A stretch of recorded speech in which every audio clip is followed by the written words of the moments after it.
Jahrhundertelang galt die geheimnisvolle Stadt im Nildelta als Mythos. Man nannte sie Tonis oder Herakleion. Herodot und andere antike Autoren erwähnten sie. Doch niemand wusste, wo sie sich befand. Wissenschaftler stritten darüber, ob es sich um einen realen Ort oder nur um eine Erfindung handelte. Alles änderte sich Anfang der 2000er Jahre, als ein Archäologenteam unter der Leitung von Franck Goddio begann, das Seegebiet vor der Küste Ägyptens zu erforschen. Zunächst fanden sie einzelne Fragmente, Säulenreste, Statuen und Gebäudeteile. Doch je tiefer die Arbeiten gingen, desto offensichtlicher wurde es. Sie stießen auf etwas Größeres als nur Ruinen, es war eine echte unterseeische Metropole. Steinplatten, Straßen, Fundamente, Tempelreste, Überbleibsel von Kanälen und Anlegestellen. Alles deutete darauf hin, dass unter Wasser eine gut organisierte, große Stadt lag. Die Radiokohlenstoffanalyse ermöglichte es, die Funde auf das 6. Jahrhundert vor unserer Zeitrechnung zu datieren. Das bestätigte, dass Herakleion tatsächlich existierte und ein wichtiger Hafen Ägyptens war. Seine Überflutung geschah plötzlich, die Ursachen werden bis heute diskutiert. Die Entdeckung wurde zur Sensation. Archäologen setzten Sonare, Unterwasserkameras und Laserscanning ein. Auf Grundlage der gewonnenen Daten wurde ein digitales Modell der Stadt erstellt. Es gelang, Straßen, Tempel und Docks zu rekonstruieren. Untersuchungen zeigten, dass Herakleion nicht nur ein Hafen, sondern auch ein religiöses und politisches Zentrum war. Sein Verschwinden ist eine der rätselhaftesten Katastrophen der Antike. Ein langer Weg zur Entschlüsselung der Geheimnisse. Die Geschichte der Entdeckung der versunkenen Stadt war kein sofortiges Ereignis. Die Archäologen sind nicht einfach getaucht und haben antike Ruinen gefunden. Dazu war ein jahrzehntelanger Weg nötig. Alles begann mit Texten. Herodot, Strabon und andere antike Autoren erwähnten einen großen ägyptischen Hafen, der spurlos verschwunden war. Diese Beschreibungen galten als Legende, doch einige Wissenschaftler glaubten, dass dahinter eine reale Vergangenheit steckte. Die Suche begann. Historiker verglichen antike Quellen miteinander. Geologen analysierten die Veränderungen der Küstenlinie. Kartografen verglichen antike Karten. Das Team von Franck Goddio vereinte die Anstrengungen von Wissenschaftlern aus verschiedenen Ländern. Es wurden Unterwassergeophysiker, Spezialisten für antike Texte, Architekturhistoriker hinzugezogen. Es kamen Archive, Satellitenaufnahmen, Luftbildaufnahmen, Magnetometrie, Echolotung des Meeresbodens und Subbottom-Profiling zum Einsatz. Das Suchgebiet war das Gewässer der Bucht von Abukir, wo einst die wichtigsten Handelsrouten verliefen. Die ersten Funde waren bescheiden, Bruchstücke von Säulen, Keramikfragmente, Mauerreste. Ihre Herkunft und die Tiefe, in der sie gefunden wurden, deuteten auf etwas Größeres hin. Jedes gefundene Element wurde zu einem Teil des Puzzles. Die Artefakte wurden sorgfältig dokumentiert, fotografiert und mit Vergleichsstücken abgeglichen.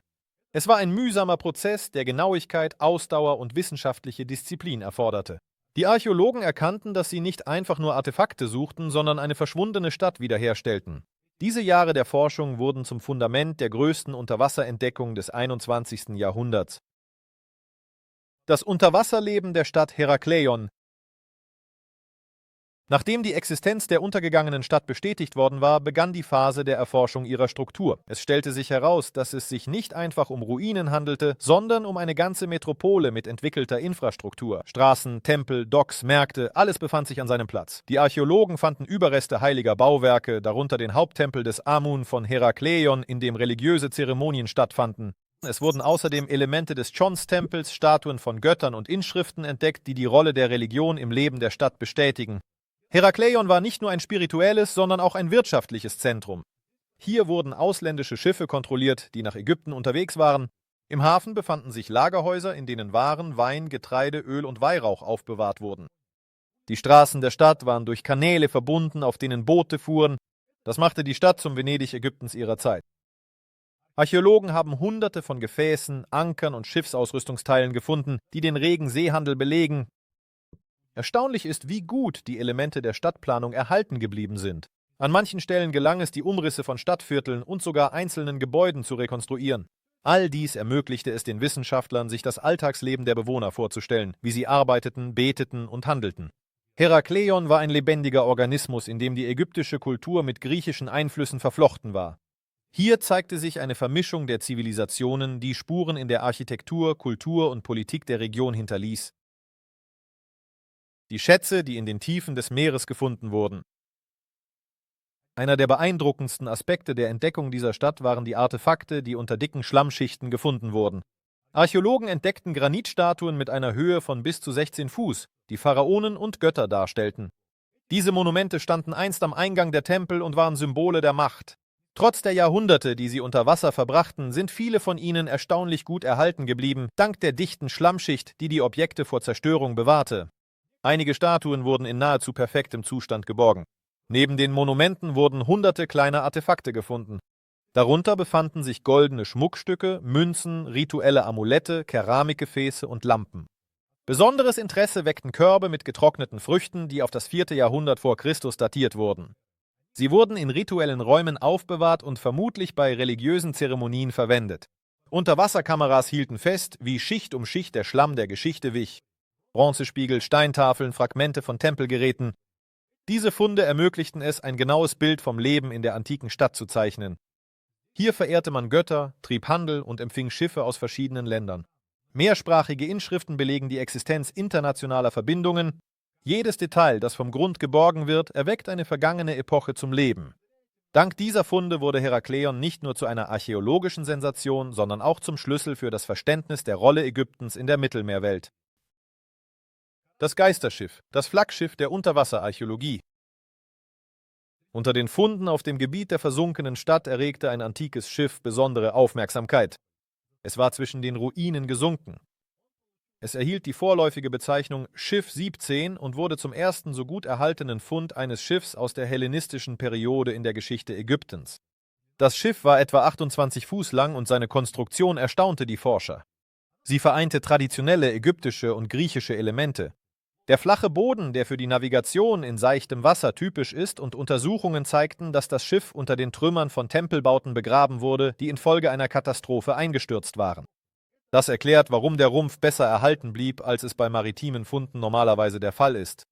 Die Bausteine drückten das Schiff buchstäblich auf den Grund und schützten es so vor Strömung und Zerstörung.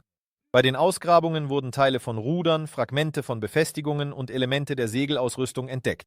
An Bord fand man außerdem Amphoren, Anker und Überreste von Schiffsausrüstung. Dieses Schiff bot eine einzigartige Gelegenheit, die Schiffbautechnologien jener Zeit zu erforschen. Es zeigte, wie die örtlichen Handwerker die Konstruktionen an die Bedingungen des Nildeltas anpassten.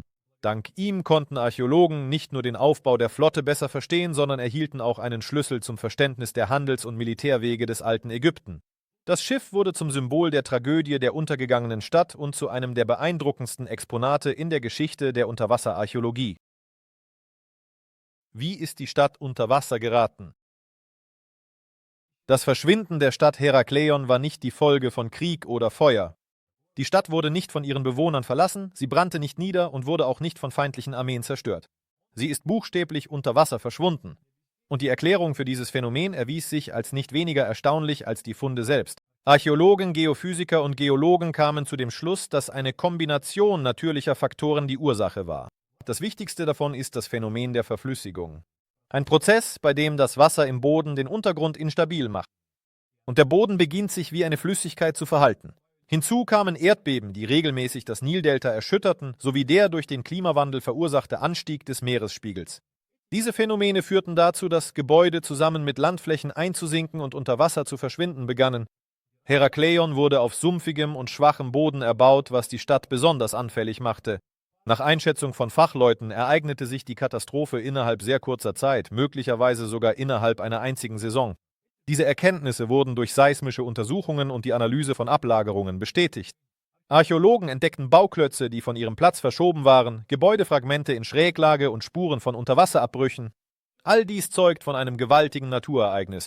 So kam es also zum Verschwinden der Stadt Herakleion. Es handelt sich nicht um ein mystisches Rätsel, sondern um das Ergebnis einer Kette von Prozessen, die eine der wichtigsten Städte des antiken Ägyptens von der Landkarte verschwinden ließen. Die Geheimnisse der Seetiefe des Farnsees. Als Archäologen ihre Aufmerksamkeit von den Meerestiefen auf Süßwassergewässer verlagerten, erwarteten sie, weniger gut erhaltene Objekte zu finden. Doch der Fansee in der Türkei überraschte alle. In seinen Tiefen, in etwa 15 Fuß Tiefe, entdeckten Forscher die Ruinen einer alten Festung, die, wie sich herausstellte, vor mehr als 3000 Jahren erbaut worden sein könnte. Diese Überreste waren jahrhundertelang verborgen, bis ein Team von Tauchern und Wissenschaftlern der Van Yüzüncü-Yıl-Universität in den 2000er Jahren mit den Untersuchungen begann. Die unter Wasser entdeckte Struktur umfasste Steinmauern mit einer Länge von bis zu 200 Fuß. Elemente von Türmen und rechteckige Fundamente waren vermutlich einst Teile des befestigten Perimeters. Wissenschaftler vermuteten, dass das Bauwerk zur urartäischen Kultur gehörte, einem antiken Staat, der in der Region im 1. Jahrtausend vor Christus existierte. Die architektonischen Elemente entsprachen dem urartäischen Mauerwerksstil: dicht aneinandergefügte Blöcke, präzise Geometrie, solides Fundament. Das Süßwasser des Sees und das Fehlen starker Strömungen ermöglichten es, die Struktur besser zu erhalten, als es normalerweise in einer Meeresumgebung der Fall ist. Archäologen führten eine Kartierung durch, erstellten eine dreidimensionale Rekonstruktion und sammelten Daten, die ein neues Kapitel in der Geschichte der Region aufschlagen. Diese Entdeckung wurde zur Sensation. Niemand hatte erwartet, dass sich auf dem Grund eines Hochgebirgssees eine Festung verbergen könnte, die noch aus der Zeit der alten Königreiche stammt. Die versunkene Festung, Unterwasserfunde im Farnsee. Die Entdeckung des antiken Bauwerks auf dem Grund des Farnsees wurde zu einem der herausragendsten Ereignisse der Unterwasserarchäologie in der Türkei. Nach dem ersten Tauchgang, bei dem gerade verlaufende Steinmauern und Reste von Türmen dokumentiert wurden, begannen die Wissenschaftler mit systematischen Untersuchungen. Die Mauern der Festung erstreckten sich über eine beträchtliche Fläche entlang des Seegrunds, und obwohl ein Teil von ihnen beschädigt war, sind viele Abschnitte erhalten geblieben. Es stellte sich heraus, dass das Bauwerk mindestens 300 Fuß lang und bis zu 100 Fuß breit war. Einige Abschnitte der Mauern waren aus Basalt und Kalkstein errichtet, Materialien, die für die Baupraxis der Region typisch sind. Das Süßwasser des Sees wirkte als Konservierungsmittel. Auf den Blöcken sind Spuren von Schnitzereien, Fugen und Baumarkierungen erhalten geblieben. Rund um die Festung fanden Archäologen keramische Fragmente von Teilen von Amphoren und Gegenstände aus Bronze. Dies deutete auf die Existenz von Wohn- oder Kultbauten in der Nähe hin. Die Schwierigkeiten bestanden in der großen Tiefe, der schlechten Sicht und dem notwendigen Zeitaufwand für die Freilegung. Das Team setzte Unterwasserdrohnen und Laserscans ein, um ein digitales Modell der Festung zu erstellen. Diese Technologien ermöglichten es, die antike Architektur zu visualisieren, ohne sie zu beschädigen. Dank der Verbindung von Technik und Archäologie konnten die Forscher eine wichtige Seite der urartäischen Vergangenheit aufdecken, die unter einer Wasserschicht verborgen war. Armenien oder Urartu unter Wasser. Nach der Entdeckung der Festung auf dem Grund des Farnsees stellten sich die Archäologen die Frage, wem dieses geheimnisvolle Bauwerk gehörte. Die Region rund um den Farnsee ist historisch mit dem antiken Staat Urartu verbunden, der vom 9. bis zum 6. Jahrhundert vor Christus existierte. Dieser Staat kontrollierte weite Gebiete Ostanatoliens, des Südkaukasus und Nordwestirans. Auch die gefundenen Artefakte bestätigten diese Version. Keramikfragmente, die für die urartäische Kultur typisch sind, erinnerten an Funde, die zuvor in den Festungen Tushpa und Erebuni entdeckt wurden. Einige Mauerblöcke wiesen eingemeißelte Markierungen auf, die den Symbolen auf urartäischen Denkmälern ähnelten. Es gibt jedoch auch alternative Meinungen. Einige Forscher sind der Ansicht, dass die unter Wasser gefundenen Bauwerke einer späteren armenischen Periode oder lokalen Stammesgruppen zugeordnet werden könnten, die parallel zu Urartu existierten. Das Problem besteht darin, dass eine genaue Datierung schwierig ist. Das Wasser wäscht organisches Material aus und die Bauwerke sind stark beschädigt. Eine Radiokohlenstoffanalyse ist nur an zugehörigen Materialien möglich und davon gibt es im Bereich der Festung nur wenige. Deshalb sprechen Archäologen bislang von einer vorsichtigen Zuordnung des Objekts zur urartäischen Epoche. Auch ohne eine genaue Antwort ist eines klar: Das Bauwerk ist einzigartig und zeugt von der hohen Organisation und dem technologischen Niveau des Volkes, das es auf dem Grund des Sees hinterlassen hat. Die Entdeckung auf dem Grund des Farnsees. Was haben die Wissenschaftler gesehen? In den letzten Jahren haben die Unterwasseruntersuchungen des Farnsees einen systematischen Charakter angenommen. Nach der ersten Entdeckung der Festung setzten die Archäologen die Erforschung des Seegrunds fort und konzentrierten sich auf die angrenzenden Bereiche. Mit Hilfe von Unterwasserkameras und Echolotgeräten entdeckten sie weitere architektonische Elemente: Fragmente rechteckiger Bauten, massive Mauerwerke und das Fundament eines Turms. All dies deutete darauf hin, dass die Festung nicht das einzige Bauwerk war. Eines der interessanten Objekte ist eine runde Steinkonstruktion mit einem Durchmesser von etwa 20 Fuß. Wissenschaftler vermuten, dass es sich dabei um ein kultisches oder ein Verteidigungsbauwerk handeln könnte. Im Inneren wurden Keramikfragmente, Reste von Trennwänden und Gegenstände aus Bronze gefunden. Es wurden auch Fragmente von Holzbalken dokumentiert, die dank der niedrigen Temperatur und des Sauerstoffmangels erhalten geblieben sind. Diese Funde lassen vermuten, dass sich in der Nähe Wohngebäude, Werkstätten oder Lagerhäuser befanden, die damals aktiv genutzt wurden. Die Wissenschaftler hoben die Einzigartigkeit der Bedingungen hervor. Der Hochgebirgssee, das Fehlen von Salzen und Unterwasserströmungen schufen ideale Bedingungen für die Erhaltung der antiken Objekte. Dank dessen gelang es, die Anordnung einzelner Gebäude zu dokumentieren und das Niveau des ingenieurtechnischen Denkens derjenigen zu verstehen, die hier vor 3000 Jahren lebten. Die Forschungen gehen weiter und jedes neue Objekt ermöglicht einen neuen Blick auf die Zivilisationen, die diese Region bewohnten. Rätsel, die sich nicht entschlüsseln lassen. Trotz aller Erfolge der Unterwasserarchäologie, sowohl in Ägypten als auch in der Türkei, bleiben Fragen, auf die die Wissenschaft bisher keine genauen Antworten gibt. Eine davon ist, warum sind einige Teile von Städten und Festungen vollständig zerstört, während andere fast im ursprünglichen Zustand erhalten geblieben sind. Zum Beispiel sind in Ägypten Teile von Tempeln buchstäblich zerfallen, während Statuen und steinerne Plattformen unversehrt geblieben sind. Vielleicht liegt der Grund in den Eigenschaften des Bodens, dem Winkel, der Neigung der unterseeischen Schichten oder sogar in Unterschieden in der Bautechnik. Ein weiteres Rätsel ist das Fehlen organischer Überreste in einigen Gebieten. In Ägypten wurden zahlreiche Stein- und Metallobjekte gefunden, aber äußerst wenig Holz, Textilien oder Knochen, trotz der Größe der Siedlung. Das stellt die gängigen Vorstellungen über das Alltagsleben der Stadtbewohner in Frage und könnte auf Prozesse hinweisen, die bisher nur unzureichend erforscht sind. Im Vansee herrscht eine ähnliche Situation. Holz hat sich nur an einzelnen Stellen erhalten, obwohl man bei guten Konservierungsbedingungen im Süßwasser eigentlich mehr organisches Material erwarten würde. Es ist auch unklar, warum einige Bauwerke unter Wasser schräg stehen oder zu einer Seite geneigt sind. Forscher vermuten, dass dies auf seismische Aktivität zurückzuführen ist, aber zur Bestätigung dieser Hypothese sind weitere Daten erforderlich. Es bleiben viele Rätsel und jede Antwort wirft neue Fragen auf. Gerade das macht die Unterwasserarchäologie so faszinierend. Hinter jeder Entdeckung verbirgt sich eine neue Schicht von Geheimnissen, die unter der Wasseroberfläche und dem Lauf der Zeit verborgen liegen. Warum verändert das unser Bild von antiken Zivilisationen? Die Funde haben nicht einfach nur die Museen bereichert. Sie wurden zu einem Wendepunkt im Verständnis darüber, wie antike Gesellschaften lebten, bauten und miteinander interagierten. Früher nahm man an, dass große Hafenstädte der Antike nur an Land existierten und der Seehandel nur in begrenztem Umfang betrieben wurde. Doch Herakleion zeigte, dass bereits im 6. Jahrhundert vor Christus Ägypten verfügte über eine weit verzweigte maritime Infrastruktur, empfing Schiffe aus verschiedenen Kulturen und hatte ein System zur Kontrolle des Außenhandels.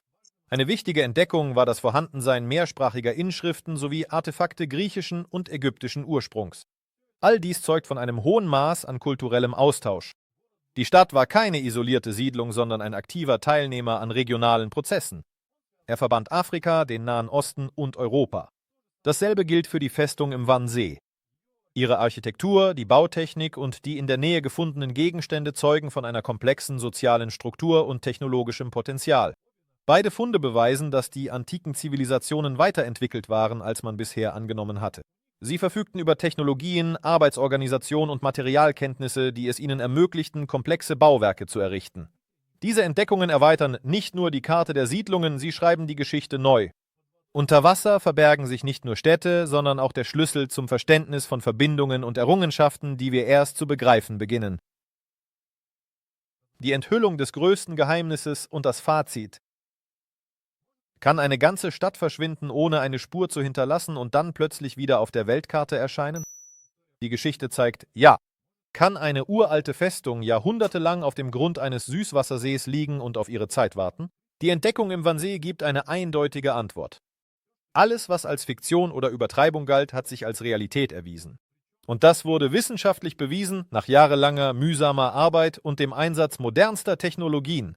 Hunderte von Artefakten, Gebäude, Straßen, Elemente der Infrastruktur, all das erzählt von Zivilisationen, deren Möglichkeiten wir unterschätzt haben. Sie bauten komplexe Städte, betrieben Handel, verehrten Götter und pflegten den Austausch mit ihren Nachbarn. Und wenn eine Katastrophe, sei sie natürlichen oder technischen Ursprungs, sie von der Oberfläche tilgte, blieb die Erinnerung im Wasser erhalten. Unterwasserforschungen haben bewiesen, um die Vergangenheit zu verstehen, muss man nicht nur in die Tiefe der Erde, sondern auch unter Wasser blicken. Das größte Geheimnis, das in diesen Entdeckungen verborgen liegt, steckt nicht in Mythen und nicht in Fantasien. Es liegt darin, wie wenig wir noch über uns selbst wissen. Unter einer Schicht aus Schlamm verbergen sich keine Märchen, sondern Fakten. Und jede einzelne von ihnen kann unser Bild von der Vergangenheit verändern. Die heutige Entdeckung ist eine Einladung, tiefer in die Geschichte zu blicken und darüber nachzudenken, wie viele Festungen Iwans noch auf ihre Stunde warten. Das Ende dieser Geschichte ist kein Abschluss, sondern nur der Beginn eines neuen Blicks auf die Vergangenheit.